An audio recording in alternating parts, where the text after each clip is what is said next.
I'm Patrick D. Suarez, age 25. I'm working in Oxitec Solution Company.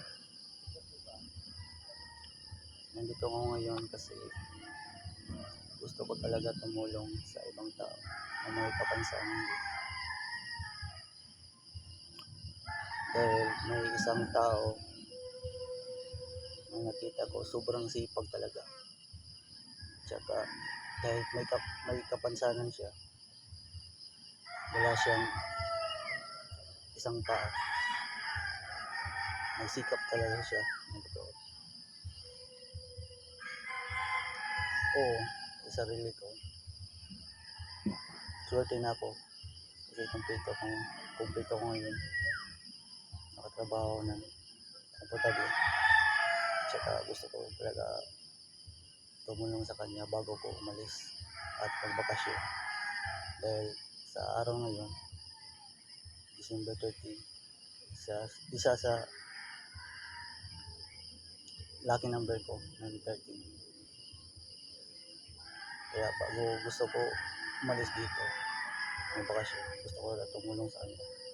Tsaka sa lahat ng gusto tumulong sa kanya, at share yung video ko para din makatulong sa kanya. Gusto ko din na bago ko babalik dito, ay bibigay ko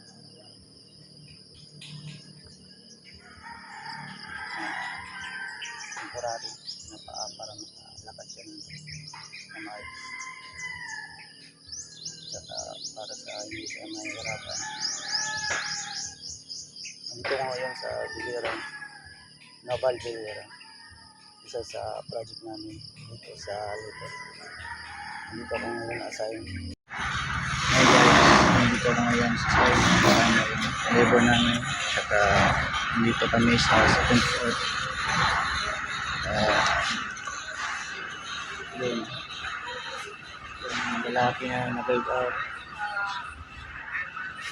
siya yung pili ko na bigyan ng konting tulong bago ko umalis dito sa Naval Biliran, Cristo Halo Hospital bago mong bakasyon. Good morning guys, nandito ako ngayon sa site. So tumitingin ako sa isang tao na sobrang sipag kahit walang isang paa. So yun, nagag-ab.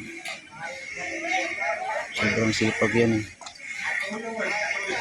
Nandito ako ngayon sa second floor ng building.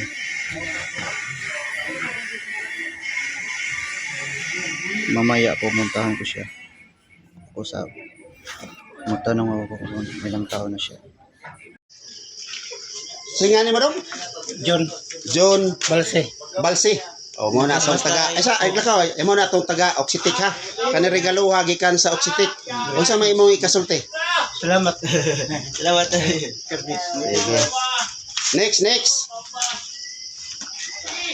Oh, mo ni si Atod. Tod mo nang gikan sa Oxitec to ha. Salamat. Sayo ka Rocky. Yeah. Dong. Mao ni atong labor town nga bisan to dog disable pero ning kamot. Kuyang pa na ikaw mo nagkabahan mo dun. Pon makabalik ko. Balik lang ha. Salamat.